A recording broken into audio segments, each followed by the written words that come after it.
introduction. There is no need in this particular report to have a conclusion or recommendation. Okay? But I do expect to see an executive summary, table of contents, introduction. If you wish to, you may also include appendices.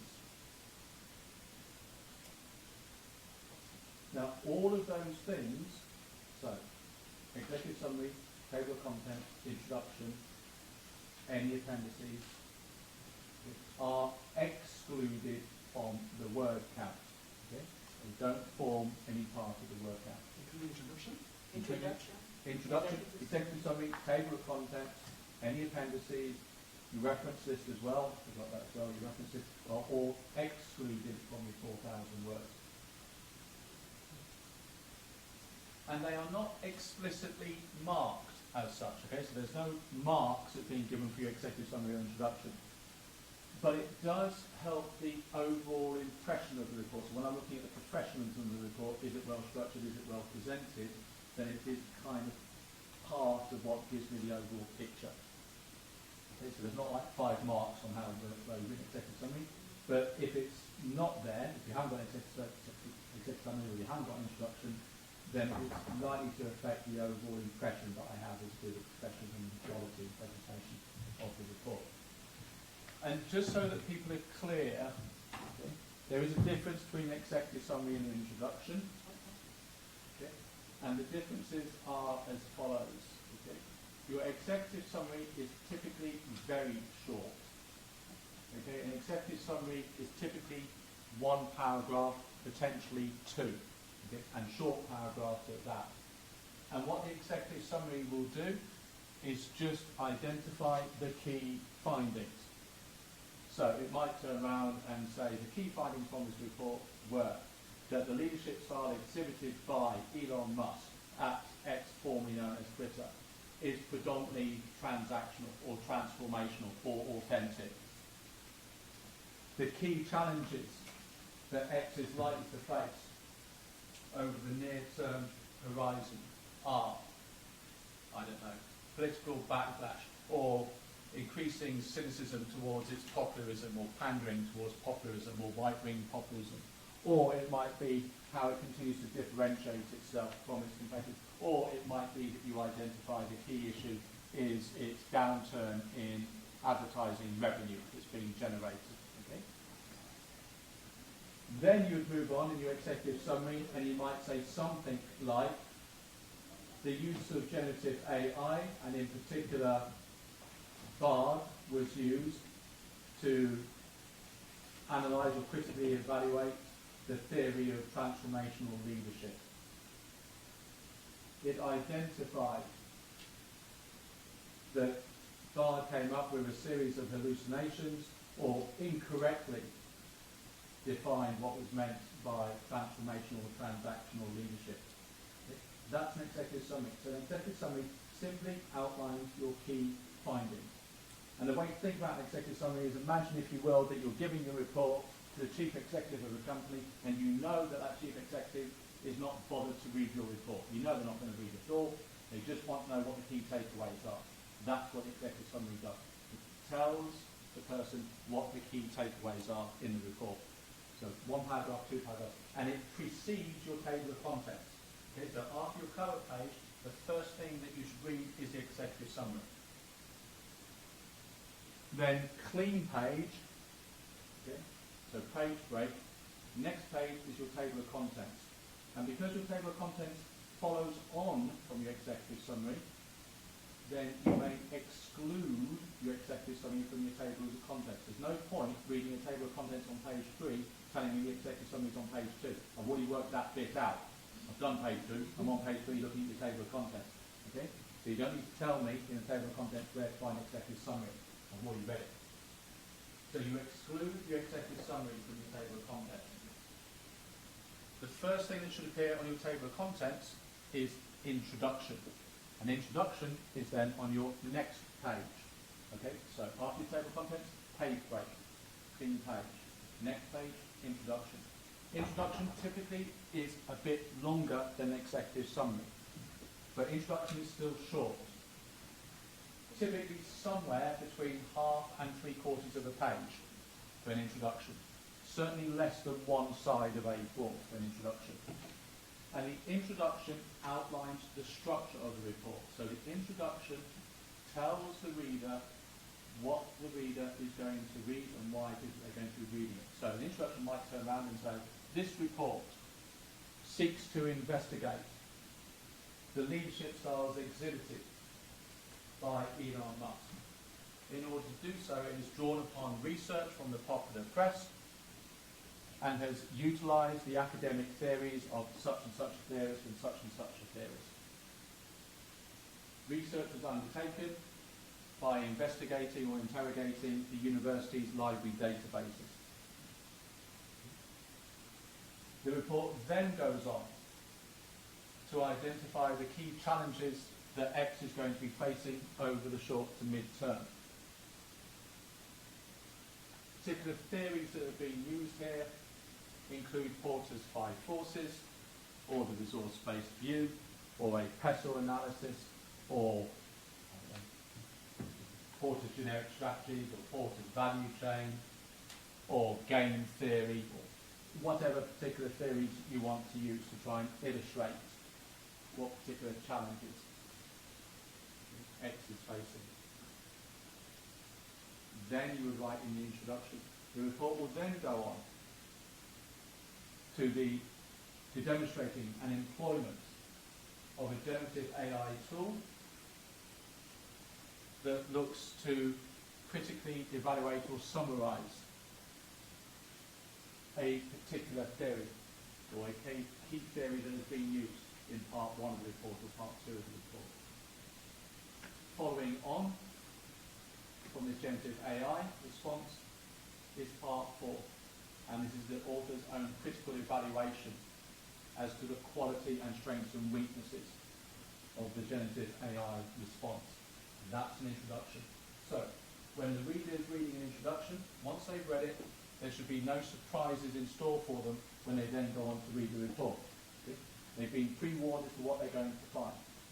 You're not telling them in an introduction what the findings were. The findings come in the executive summary. Okay? The introduction just outlines the structure of the report, what's contained in it, what theories, what frameworks have been used, how it was researched. That's an introduction. An introduction is not a background to the company. And you're not being asked to provide a background to the company. So I don't want a section telling me about the history of X.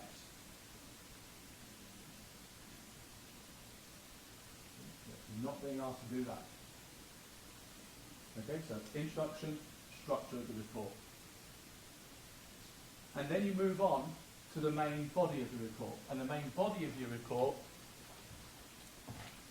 has these 4 sections. So,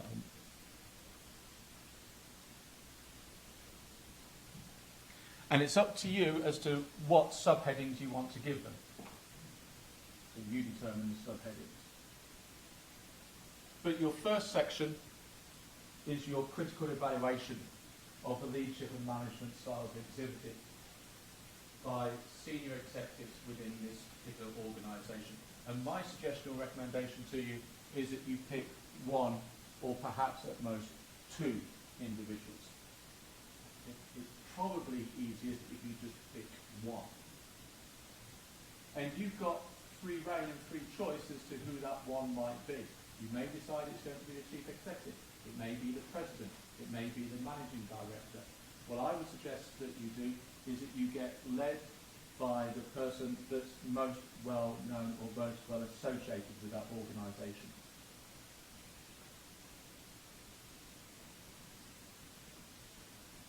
So one of the things that you might observe, of course, if you were looking at X, of course, is that Elon Musk is not the chief executive. Indeed, he put it out to a vote shortly after he started and said, do you think I should step down?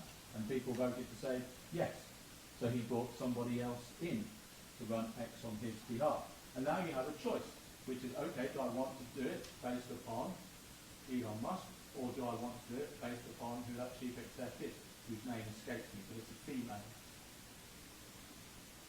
So you choose who it is that you want to look at. So President, Chairman, Managing Director. And what you're looking at is to try and understand, firstly, what is their leadership style or their management style, in which case you've got to engage with the theories that we looked at in the first couple of weeks, the different types of traits, skills, etc., etc.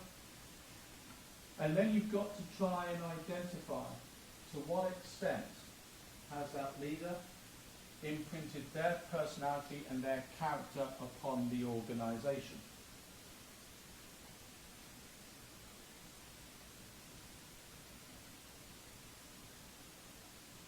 And I'll make the following observation.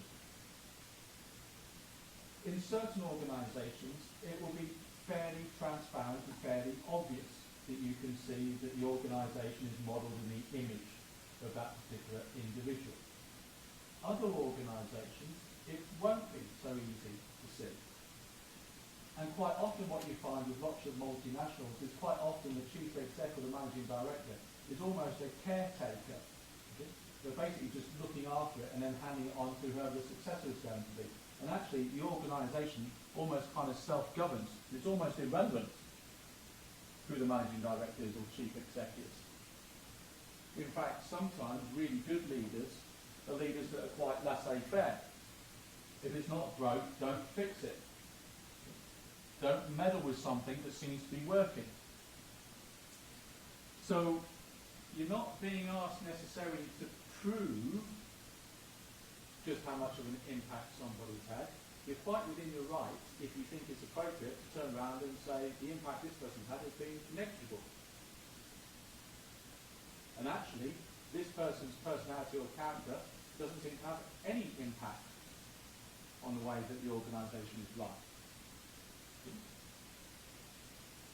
So, don't be led in assuming that you've got to prove a relationship between the leader and the organisation. If you don't think there is a relationship between the two, explain why you don't think there is a relationship between the two. The key word here is the word to what extent. And that extent may be significant, it may be insignificant. All that you've got to do is to be able to argue why you hold the position that you hold.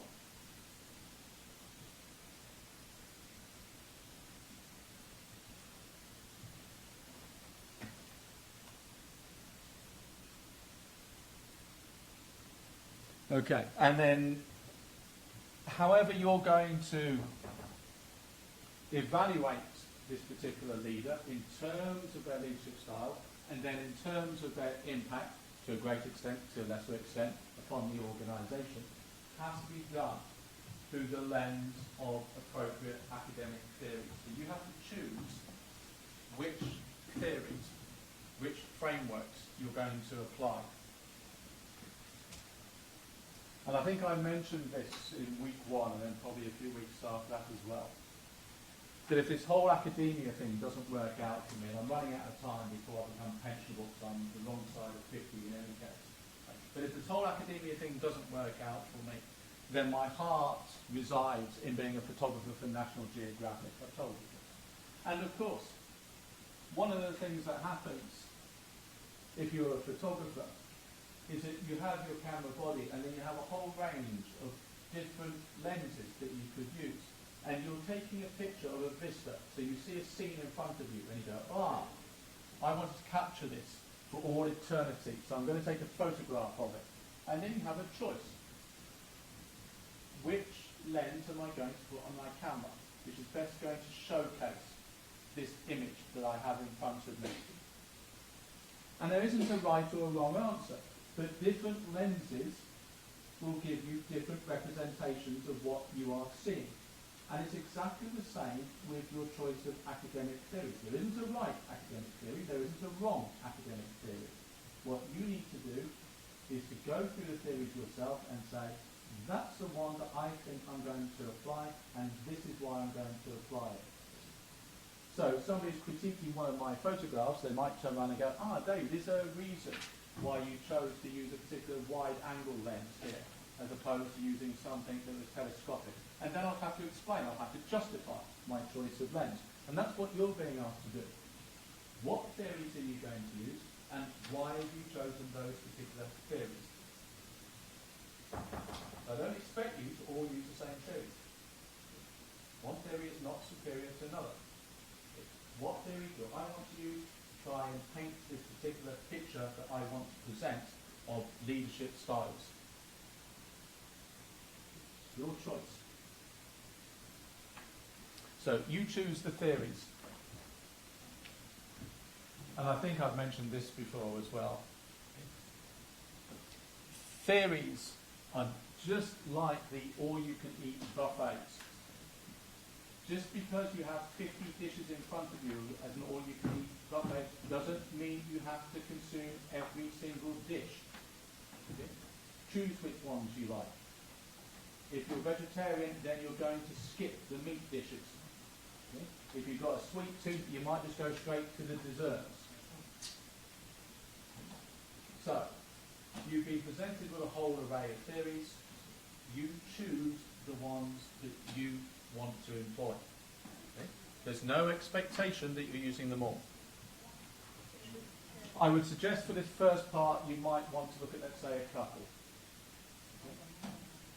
Yeah, probably a couple. I certainly would say, I don't want to put a particular limit on it, but I'd certainly say if you started looking at 3, 4 theories, then it's going to be too broad and you're not going to go into sufficient detail, you're not going to apply it in enough detail.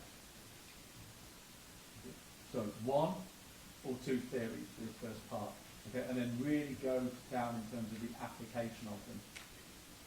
Okay? Demonstrate the relevance of those theories to this particular leader.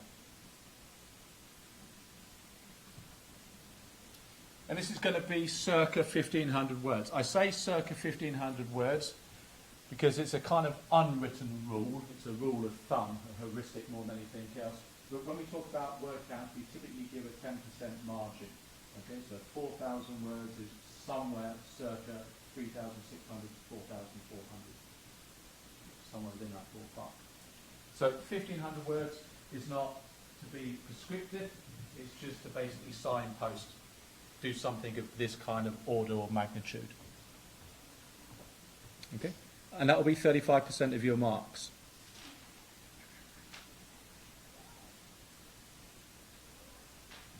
Then you move on to part 2. Okay, so part 2 of your report, identify a key strategic, okay, rather than operational. And by operational, I might mean something like functional level strategy. Okay, so I'm not looking at a marketing strategy or production strategy or HR strategy. Okay? So we're looking at a particular strategic level issue. So critically evaluate the key strategic management challenges. And as with this first part, I would suggest to you that you limit it to 1 or 2 that you identify.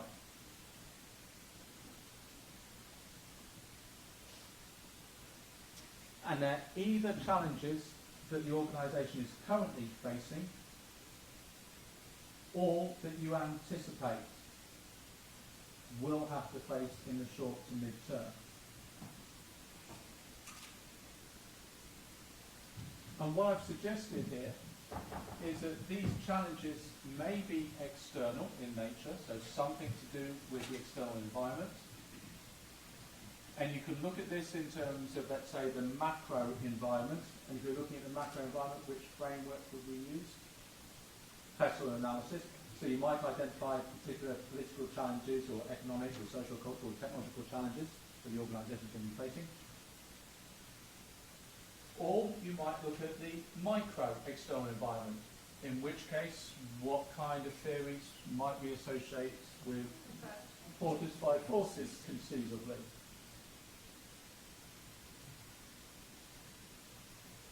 Or you might look at something like the value chain. So those would be an example of perhaps 2 theoretical frameworks that you could apply if you're looking at external challenges. And then if we were looking at internal challenges, then we would associate that with resources and competencies. And that's where we look at something called the resource-based view. and you might apply that particular theory. We looked at an exercise, I think we looked at the case of Volkswagen, and we looked at benchmarking, and I made the observation that strengths and weaknesses are always relative measures, they're not absolute measures. To say that something is strong or something is weak is meaningless. You are strong or weak in relation to something. It doesn't mean anything to say that you are cheap. It doesn't mean anything to say that you are expensive. It doesn't mean anything to say you are fast or you are slow. You are cheap or you are expensive in relation to something that you are measuring yourself against. You are fast or slow depending upon who you are competing against. Strengths and weaknesses are always relative measures. So, what you might identify, if you want to look at internal analysis, is that you might identify particular strengths that the organisation has through the resource-based view that are currently being underutilised. It's a missed opportunity. We're sitting on this particular strength, this particular resource, and we're not exploiting it. We're not leveraging it as we could. Equally, you might identify a particular weakness, something that is holding you back from taking advantage of opportunities. And therefore the challenge is, how do we correct this weakness?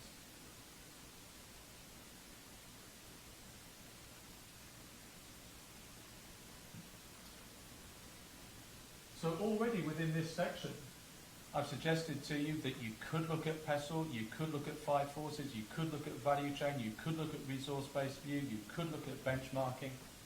There's a whole array. But again, just pick one or two. They're like portable lenses on your camera. All that I've done is I've given you access to all of the camera lenses.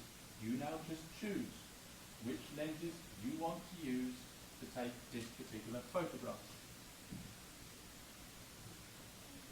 And again, equal weighting to part 1. So circa 1,500 words. And that's, yeah, go on.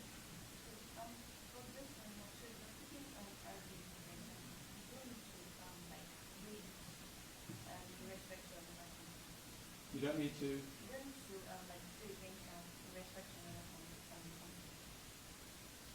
Well, I would suggest, okay, so if you did the resource-based view and then you decided you want to do some form of benchmarking exercise, then that's the kind of thing where in the report, main body of the report, you could turn around and say, Company X has particular strengths in the following areas relative to its competition. As an example of this, please see Appendix A, and in Appendix A, you might have your benchmarking table.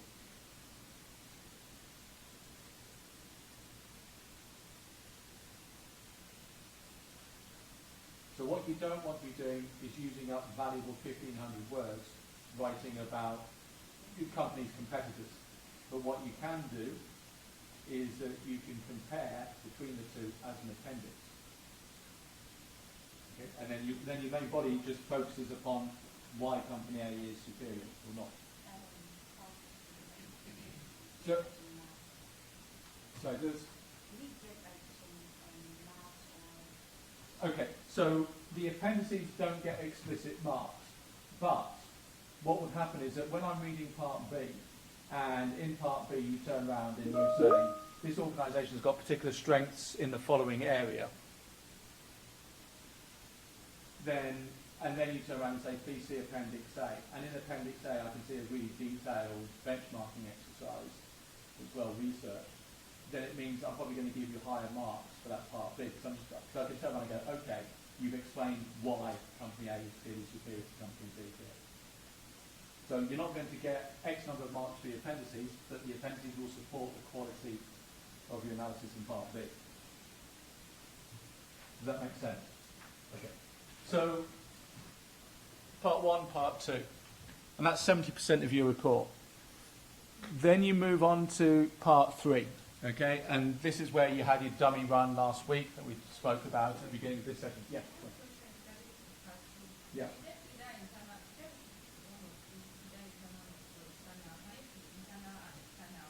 Yeah, if you wish to.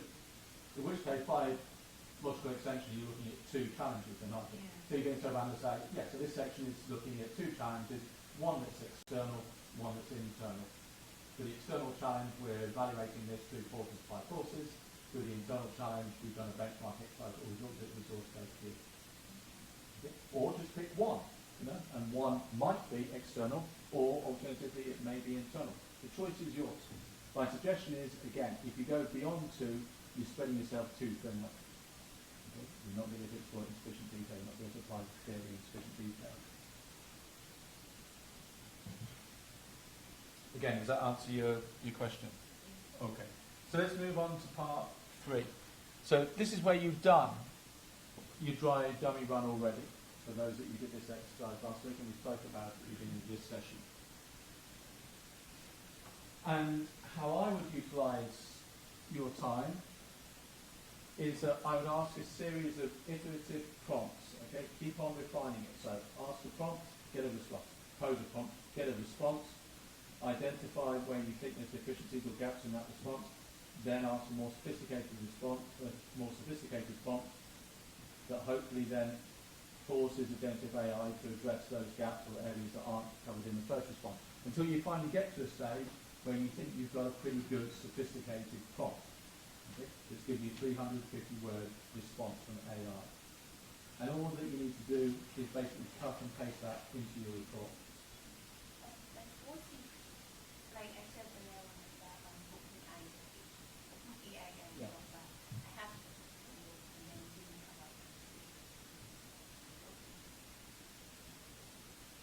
Okay, so then I think, okay, so if it gives you more, okay, then I think what you would then do is that you would then comment upon that in part 4, which is your critical evaluation, and say it doesn't follow rules properly. It doesn't do what it's told to do. It's after 350 words and it gave me 430. Because in part 3, even though I'm asking for 350 words, what you're getting marked upon, the 5 marks that you're getting, is the quality of your prompt, not the response. The reason for asking for 350 words for the response is that I don't want some people having 5,000 words, which are then trying to critically evaluate, and somebody else having 50 words they're trying to critically evaluate. It's trying to get a level playing field so that you're all looking broadly at about the same amount of content. Okay?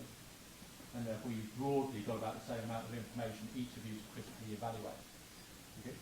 So if some of them are marginally over, some of them are marginally under, so be it. And then you can reflect upon those differences as part of your critical reflection in part 4. Okay, and there's no secret to getting 5 marks here. Okay, what I would suggest that you do, if you haven't already, and some of you already have, I know, is to look at that developer at Derby. Look at the guidance, the recommendations and the suggestions for improving the quality of your prompts. And you'll see, in fact, I can recall it, there's a whole series of bullet points. Have you done this? Have you done this? Have you done this? Make sure you're doing all of those things. You got 5 free marks. It's not rocket science.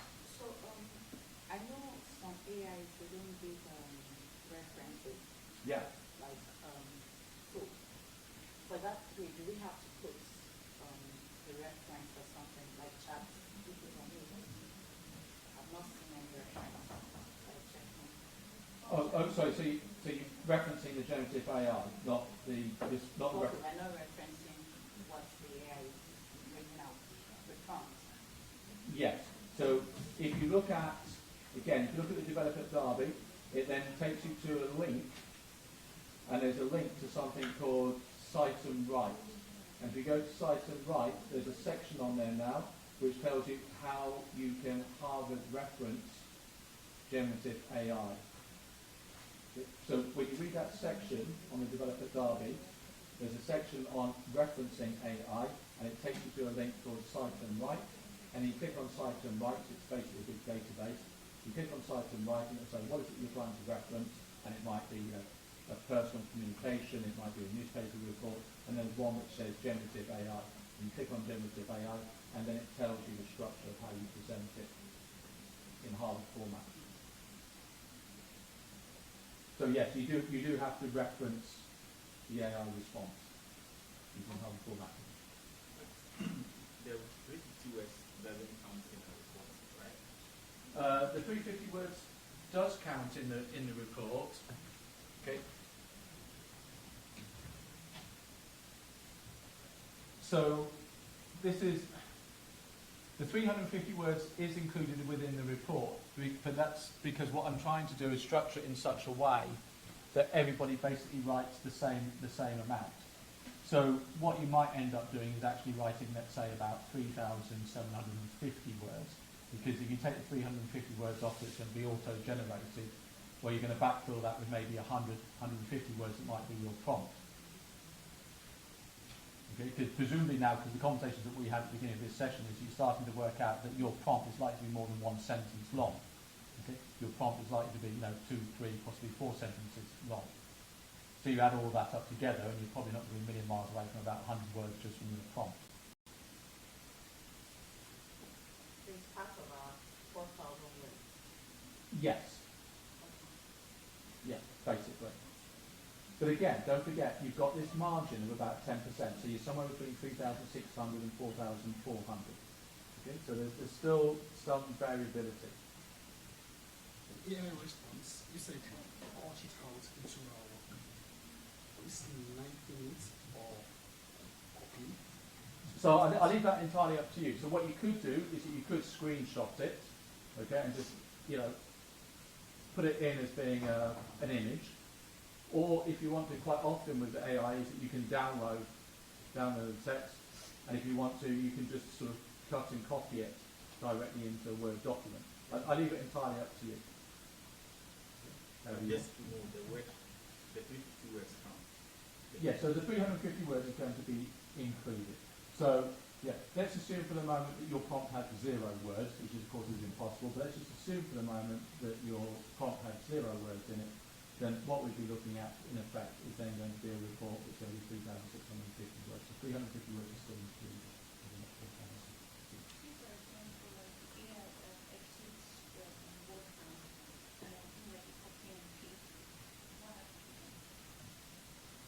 Sorry? Like, for example, the AI, I'm doing like copy and paste of the AI is using about like 400 words.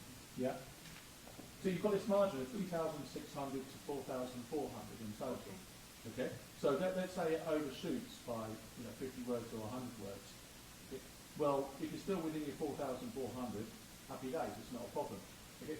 If it means that you're going to be above the 4,400, okay, well you might need to look to reduce 100 words from some of the other sections. But let me. The other thing, just to make you aware of, this is the same for absolutely every academic, right? Life is too short for us to go around and physically count every single word that's in your report. Right? I don't have the time, nor the information, nor the desire. But after 20 plus years, I've got a rough idea of what a 4,000 word report looks like. And if you submit something that's 60 pages, I know you've trusted 4,000 words, right? Okay?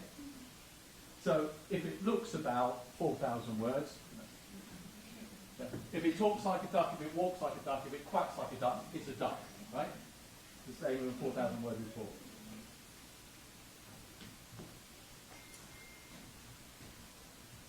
What about the plagiarism rate? So, like, what would be counted? Because, like, I noticed that when it counts references. Yeah. So when yes and no, it does and it doesn't. It depends how we set it up as instructors. So as instructors, we can say that we want it to exclude reference lists. Okay, so different tutors will take different approaches. And what I'm telling you is that your reference list will be excluded. Things that Princeton carries like very likely, say something for like introduction to people content, they would carry as part of the journey. Sorry, if so. Like, for example, in my table of contents, I have something like introduction. Yeah. I have something like So heading. Yes, edit. it So carries. it carries, although these words are something that I can't replace them with another thing, it has to be an introduction, nothing else. But then, for instance, we carry it as part of the plagiarism trend. It's part of the plagiarism check. Yes. Yes. Like the words on your table of content, Yeah. like we are listing, I think, for table Yeah. of contents now, introduction, Yeah. overview of the company, Yeah. all the subheadings. authority look at it as Yeah, part of so the let's go to text match with other students, isn't it? Yeah. Yeah. So what's the question in this then? Yeah, is it part of, no, for every report, you surely have an introduction. Yes? So, does that count as part of similarity? Or did we change the word? You can't change the introduction. Look, it's like, okay, so I bump into you in the morning as we're walking onto the campus, and I say, good morning, and you say, good morning, and I go, plagiarism, you copied me. Yeah, that's what I'm saying. Right, okay. Would that seem reasonable as plagiarism? No. So let us assume that you've all got a heading that goes table of contents. Let's assume that you've all got a section that has a heading saying executive summary. You've all got a section that says references. You've all got a section that says appendices. Right. Then I think you can assume that I have the wit and the intellect to assume that if Turnitin turns around and says, oh, I can find the introduction in 51 other students' assignments, right, I'm not going to assume that there's been mass cheating taking place. I'm going to assume that people have all just written the word introduction. Okay? It's like if it turns around and says, I've just text matched the word and.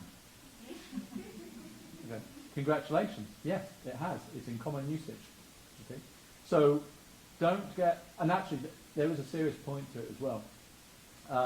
Sometimes students can get very, very nervous about Turnitin returns because everyone says, oh, I can match 15% or 20% or 25% or 30% is whatever it comes up with.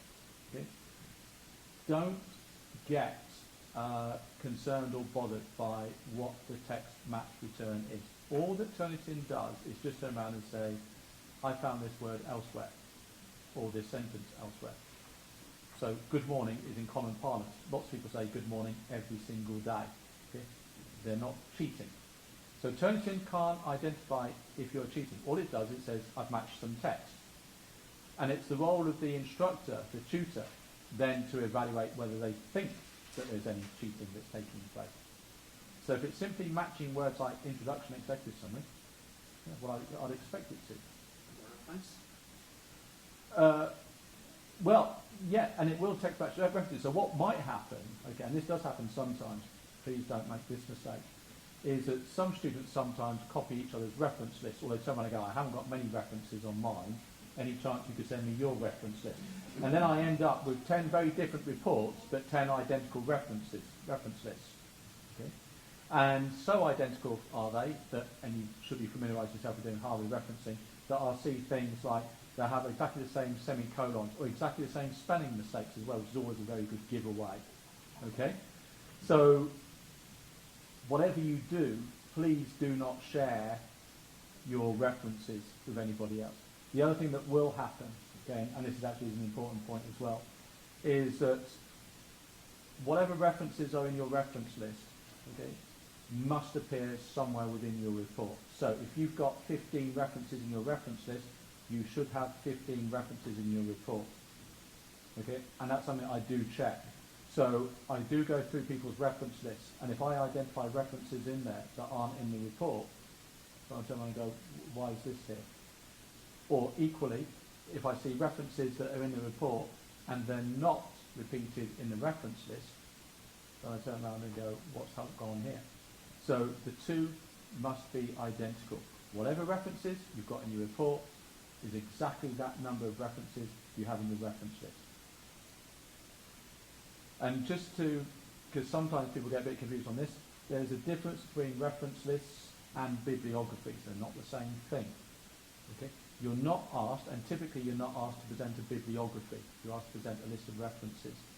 Bibliographies is everything that you may have read, okay, that don't necessarily make themselves into the final edit. It's a bit like when you make a film and there's certain scenes that get cut and don't make it to the final film.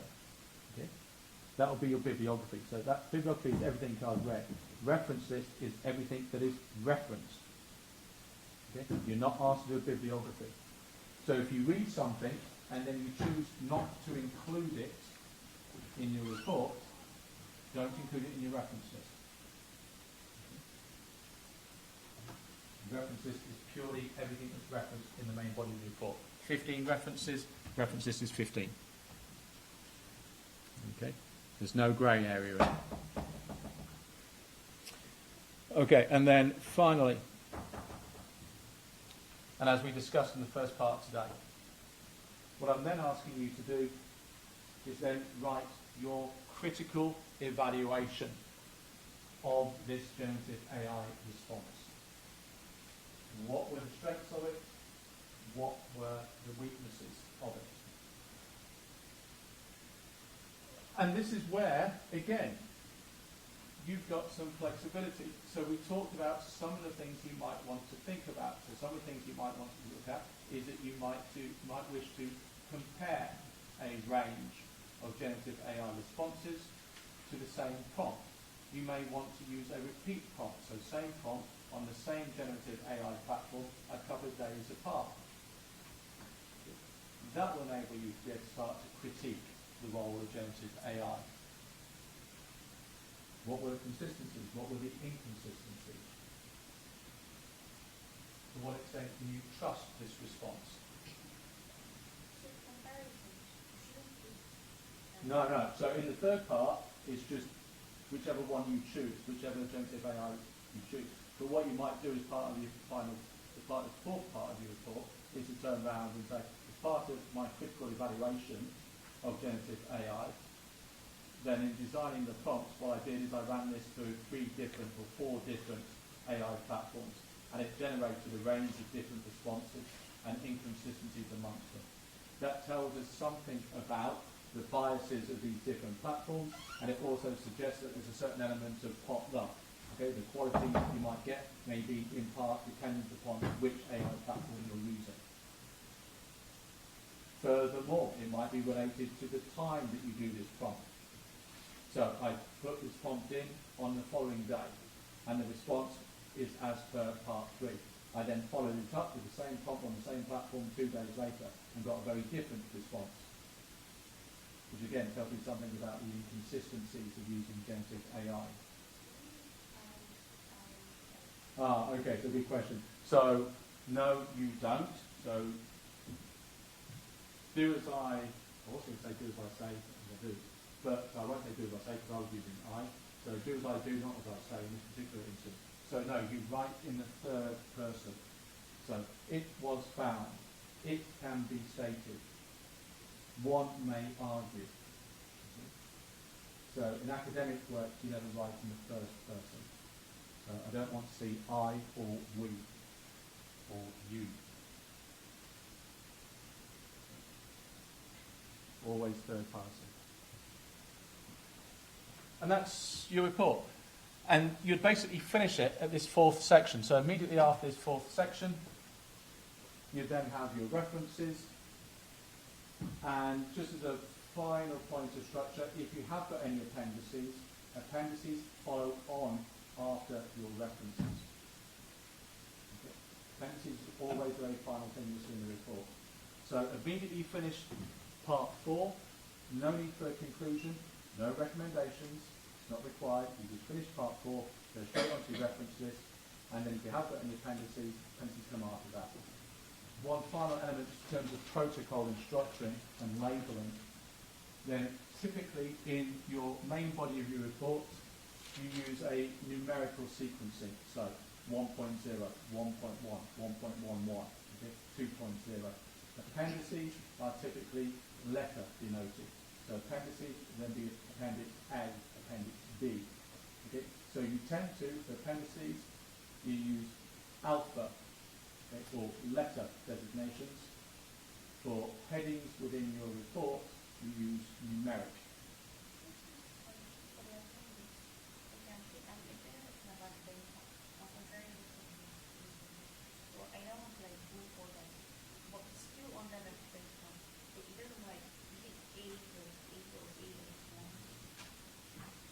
So, no, you just do appendix A and then appendix B. So if you've got a subset of that appendix A, then that just become appendix B. So all that you do in part B is that you'll turn around and you would say, this company was compared to one of its key rivals. For full benchmark exercise, please see appendix A. And then what you might do is you then might turn around and go, on the basis of that, we then identify key strengths, key weaknesses, zones of irrelevance, superfluous strengths, please see Appendix B. Where would that be? So, The explanation you just did. Like I thought, the way I thought about it in my head was that, are we going to add that to the table of contents? okay. So the way, okay, so that's going to be the next point I was going to raise. If you have got appendices, okay, then typically on your table of contents, you separate them out. So what happens is that you normally have your table of contents, and then below that, you can often have what you call either a table of figures or table of appendices. So you almost have two tables of contents, okay, on that first page. So you do split them up. So you have your table of contents, and then you'll have table of appendices, and it might say Appendix A is on page 15, Appendix B is on page 16.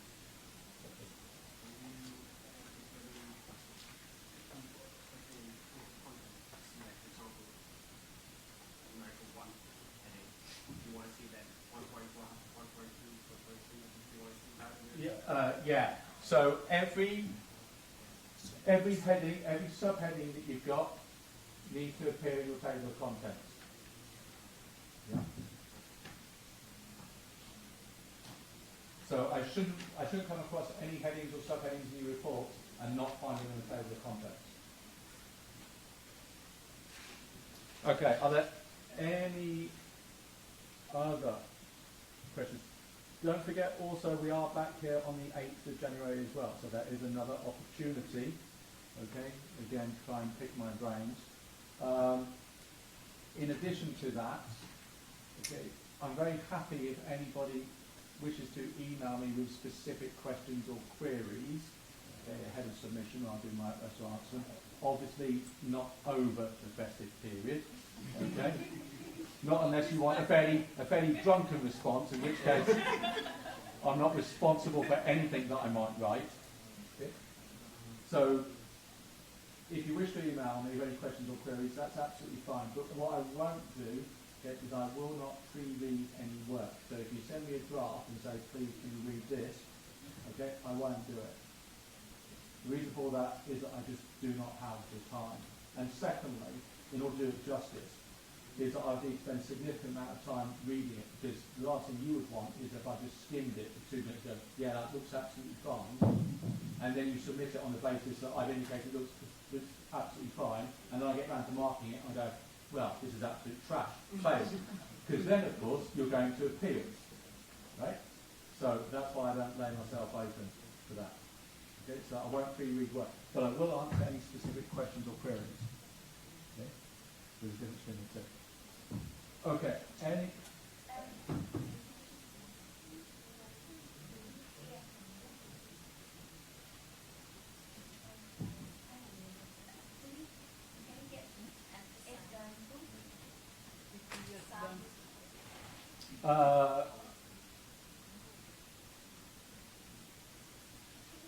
Not easily, and that's because I changed the assessment completely this year.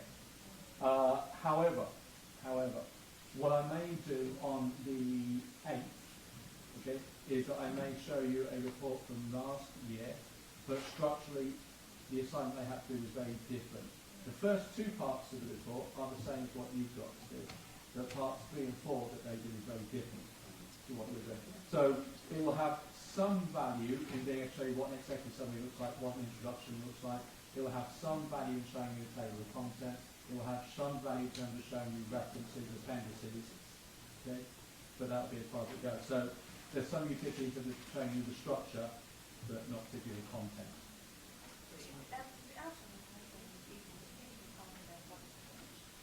Okay. This is a common question, which is basically, do appendices count towards your word count? No, appendix, like in my main. Oh, okay, right. Oh, so, right.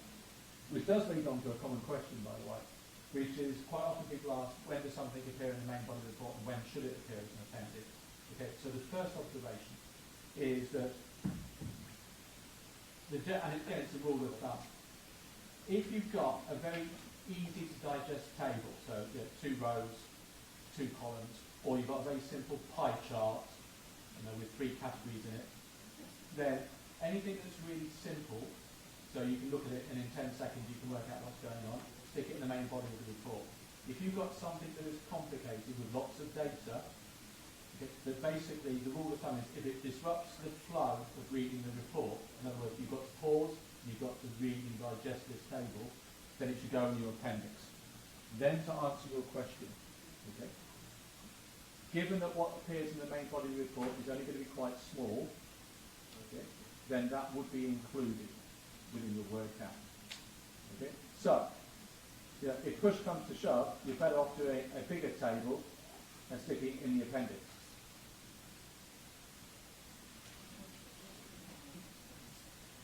Okay, anything? Sorry? Yes, so what will happen is that I will make Turnitin available probably sometime in the beginning of January, probably about a fortnight before the submission deadline. So let's say somewhere in the region of about the 4th of January. Okay? And then what will happen is that you'll be able to upload your work as many times as you want up until the 18th. And each time you upload it, it will just replace what was in there previously. So it's not going to add to your text matching. Yeah. So it's just going to replace. Yeah. So you can upload it as many times as you wish.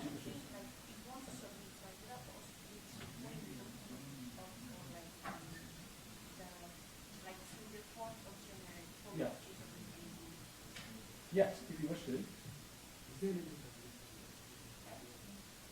anything No, I'm saying that, like, let's say for example, that it's divided into this now, or I use which like what for it right now, so it starts with this. Yes. So I'll provide the link on the floor. If you want to. And the other thing is that, don't forget, the submission deadline is the deadline. That's like the last available opportunity that you've got to submit. It doesn't mean that's your target. Okay? If you wish to submit it 2 weeks early and get it out of the way, because I recognise you've got a whole load of assignments that are due in the 2nd, 3rd week of January. So if you sit there and think, actually, I want to save myself a headache of putting 7 consecutive all-nighters to get 4 assignments in that week, if you want to submit it 2 weeks early, by all means do so. And also it gives you the grace, having submitted it 2 weeks early, if you then want to reflect upon it and go, actually, I want to make some changes to it, you still have the opportunity to do so. Okay? It's always good practice to try and submit early. Recommended.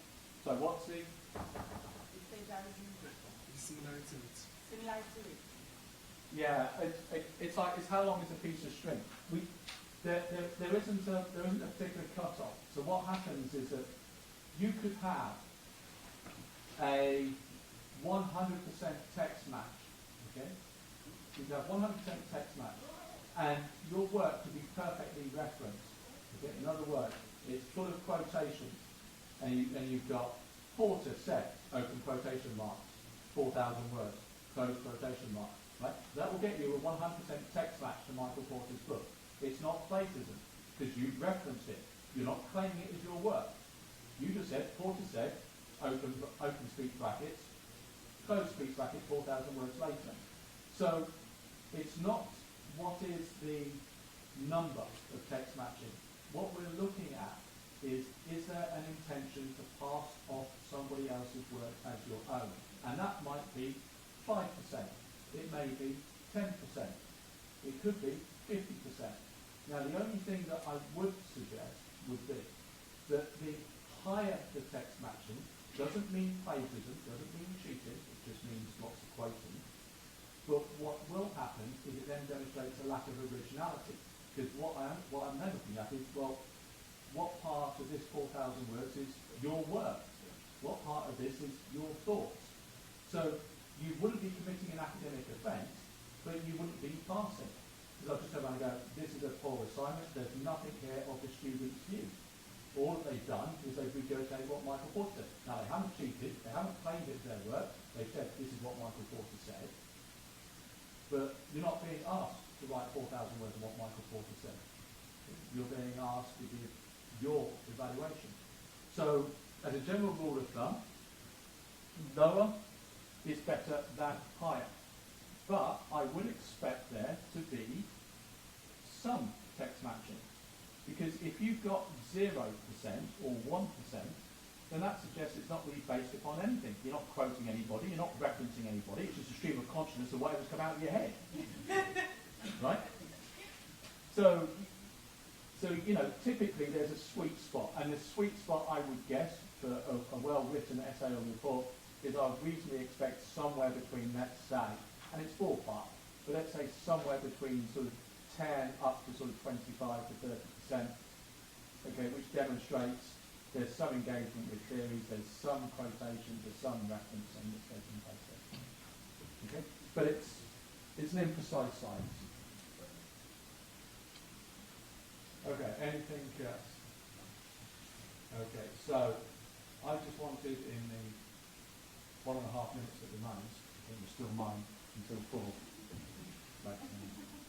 Okay. Anybody per chance, have they used LinkedIn Learning at all on this topic? If the answer is no, that's absolutely fine. Okay, so actually, let's just do it. A couple people have. So let's just do it by show of hands. Who has not used LinkedIn Learning at all, not looked at any of the resources on the Blackboard site LinkedIn Learning? Okay, that's fine. That's useful information. So I can report back and say the uptake of it is partial, it's limited. Okay. So then my follow-up question for those that haven't, is there a particular reason why? Is it apathy? Is there just can't see the point in it, can't see the value in it, didn't know it existed, don't know what it means? For me, I know it's resourceful because, like, in the past, aside in my normal LinkedIn, I think I was trying my page for a premium account and LinkedIn Learning. I had the ability to access it. But then, why I'm not actually like looking at it because I feel like I'm under pressure, like to do so many things. So I know it's resourceful, it's of course resourceful, but the time, I'll say the time to Okay, yeah, absolutely, yeah, and you might say it's time consuming. So can I, okay, so I'm conscious of the time now, so can I ask the following, because I've been asked to write this blog for the university and I said I'll get it to them sometime in January. Okay, which is that if anybody's got any views on LinkedIn, whether positive or negative, or even just to explain why you haven't engaged in it, that's equally valuable to me. Okay, if they wish to, could drop me an email just with a few thoughts. If you have used it, what you liked about it, or why you used it. If you haven't used it, why you haven't used it. If they really want to drop me an email, if they could do so sometime this week, fairly short email, and obviously I can then, everything being anonymised, but obviously I can then incorporate that in terms of my blog, and I'm able to kind of reflect the student's experience. So that would be useful for me. Okay. So I'll leave that bit there. The final bit, and we have run out of time, so my apologies. But for those of you who haven't yet done the module evaluation questionnaire, okay, please, okay, please can you complete the module evaluation questionnaire, not just for this module, but for all the modules that you're taking this term. I think the survey closes towards the end of this week. Okay, so if you're able to do that in the next day or two, if you haven't already, that would be deeply appreciated. Beyond that, have a good vacation. I'll see you on the 8th of January. It's been emotional, ladies and gentlemen. See ya. Manuel.